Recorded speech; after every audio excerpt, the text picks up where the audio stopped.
Shalom, shalom, frères et sœurs en Christ, et bienvenue dans l'Activo de ce mercredi 6 septembre 2023. L'Activo est écrite par le pasteur Chris Oyakilome et la lecture vous est offerte par les vérités de l'Évangile. Le thème d'aujourd'hui est droits égaux en Christ. Il n'y a ni homme ni femme en Christ. Alléluia. Notre verset d'ouverture est tiré de Galates au chapitre 3, verset 28, qui dit « Il n'y a ni juif ni païen, ni esclave, ni homme libre, ni homme ni femme, car vous ne faites qu'un en Christ Jésus. » Alléluia. Le pasteur Christ nous dit, dans certains endroits du monde, on dit que les femmes ne doivent pas prêcher. Mais ce n'est pas ce que dit la Bible. La Bible nous enseigne qu'en Christ Jésus, nous sommes tous égaux. Dans Galates 3, au verset 28. En lisant la loi de Moïse, les hommes avaient certains droits que les femmes n'avaient pas. Mais maintenant, en Christ Jésus, nous sommes tous un. Alléluia. Il y a de quoi se réjouir. Cela signifie qu'il n'y a pas de limite pour les femmes, comme c'était le cas à l'époque de la loi. La seule différence entre un homme et une femme en Christ, c'est s'ils sont mariés, car la Bible traite la femme séparément de son mari. Mais tant qu'un homme et une femme ne sont pas mariés, ils ont les mêmes droits en Christ. Quelqu'un pourrait dire que dans le Nouveau Testament, la Bible dit « Je ne permets pas à la femme d'enseigner ni de prendre de l'autorité sur l'homme, mais elle doit demeurer dans le silence » dans 1 Timothée 2 au verset 12. Cela ne concerne-t-il pas les femmes chrétiennes? Si tu lis le verset dans son contexte, tu découvriras qu'il ne fait référence qu'aux personnes mariées. Le verset suivant dit car Adam a été formé le premier, Ève ensuite. 1 Timothée 2, verset 13. Ce qui signifie qu'il s'agit du contexte du mariage. Lorsqu'il est dit qu'une femme ne doit pas enseigner son mari, cela signifie instruire ou dicter à son mari. Il ne voulait pas dire qu'elle ne pouvait pas expliquer ou guider l'autre vers la connaissance. Rappelle-toi également que nous vivons les derniers jours dont parlait le prophète Joël. Après cela, je répandrai mon esprit sur tous les peuples. Vos fils et vos filles prophétiseront. Dans Joël 2 au verset 28. Les 4 filles de Philippe l'évangéliste ont également prophétisé. Il avait 4 filles célibataires qui prophétisaient. Tu peux lire ça dans Actes 21 au verset 9. Prophétiser signifie prononcer des paroles de puissance, prononcer des paroles qui viennent du royaume de Dieu, et ces dames ont prophétisé. Alors tu vois, peu importe que tu sois un jeune homme ou une jeune femme, vas-y et prêche l'évangile partout et ne laisse personne t'arrêter à cause de son ignorance. Alléluia, gloire à Dieu. Vraiment, c'est une Activo remarquable aujourd'hui, en tous les cas, en ce qui concerne les femmes. Ma sœur, mon frère, ma sœur, ce matin, il est question de l'égalité homme-femme en Christ, si on peut dire ça comme ça. Le pasteur dit que nous sommes tous égaux en Christ. Alléluia. Une femme, ça veut dire qu'une femme n'est pas moins qu'un homme. Il n'y a pas de restriction, il n'y a pas de limite pour une femme en Christ. Comprends bien cela, ma sœur. Ce que le frère a reçu en Christ, les femmes l'ont aussi reçu. Ma sœur, tu l'as reçu en naissant de nouveau. Les mêmes promesses en Christ, la même nature, la même vie de Dieu, la même identité en Christ. Hommes et femmes ont la même autorité en Christ. Cela veut dire que les femmes sont dotées des mêmes capacités illimitées en Christ, les mêmes droits. Dire le contraire relève de l'ignorance. Cela révèle un manque de connaissance et un manque de relation avec Dieu.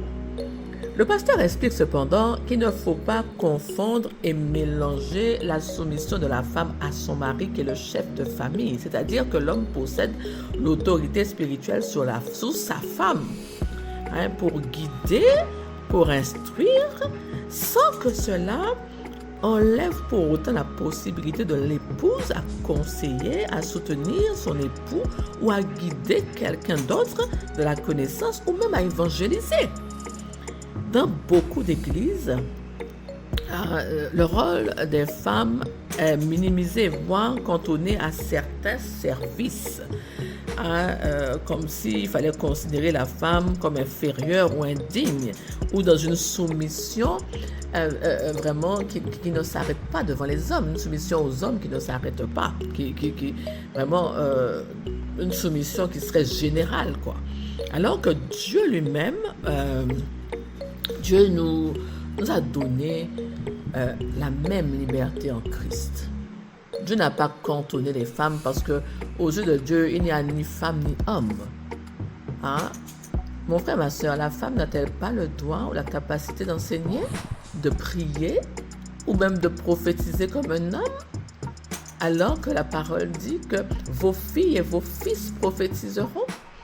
Cela voudrait-il dire que l'esprit de Dieu dans une femme est un esprit inférieur?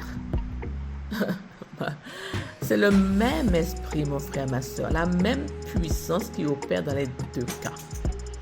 En esprit, en Christ, nous sommes tous esprits. Donc le facteur sexe, féminin ou masculin, ça ne compte pas. Dieu ne regarde pas aux apparences, mais au cœur et à la maturité en esprit pour accomplir ses œuvres.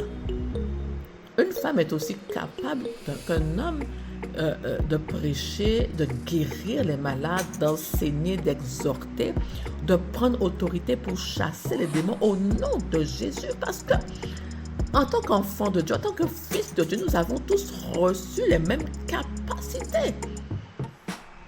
Hommes ou femmes, nous avons reçu le même appel pour évangéliser et porter la bonne nouvelle aux autres. C'est l'Esprit de Dieu qui nous rend audacieux, qui nous rend capables. Le vouloir et le faire est en Christ. Les femmes aussi ont reçu des dons et des talents pour œuvrer au nom de Jésus-Christ, manifester, révéler Christ, être co-ouvrier avec Christ. Il n'y a pas de sexe. Il n'y a pas de distinction homme-femme. Dieu ne regarde pas comme ça. Ça, c'est le regard d'homme. Donc, mon frère, ma soeur, ne t'attache pas aux doctrines d'hommes qui jugent des femmes indignes, alors que Dieu nous a tous rachetés en Christ. Quand nous naissons de nouveau, Dieu fait-il une distinction homme-femme? Non, ça c'est l'homme qui le fait. La parole dit dans Romains 3 au chapitre 22, la justice de Dieu par la foi en Jésus-Christ pour tous ceux qui croient, tous ceux qui croient. Il n'y a point de distinction. Amen. Et Romains 8, 1 déclare, il n'y a aucune condamnation pour ceux qui sont en Jésus-Christ. Il ne précise pas de sexe, il ne précise pas d'âge. Alors, quand Dieu ne condamne personne, qui le ferait réellement? D'accord? Il s'agit là des enfants de Dieu, qu'ils fussent hommes ou femmes. Dieu est esprit, c'est un esprit, c'est-à-dire c'est donc spirituellement que l'on juge de ces choses et non dans la chair. En Christ, il n'y a pas d'homme ou de femme, il y a des fils de Dieu. Donc mon frère, ma soeur, une femme est totalement libre en Jésus-Christ d'être à la tête d'une église, totalement libre de répondre à l'appel de Dieu sur sa vie, totalement libre d'accomplir sa mission avec joie et zèle, complètement libre de manifester Christ dans son monde. Elle est complètement élue, choisie, formée, envoyée par Dieu pour porter du fruit. Est-ce que je dois continuer à énumérer encore ce qu'une femme peut faire en Christ, en tant que fils de Dieu? Je te le répète, ni homme, ni femme, ni petit, ni grand, mais esprit.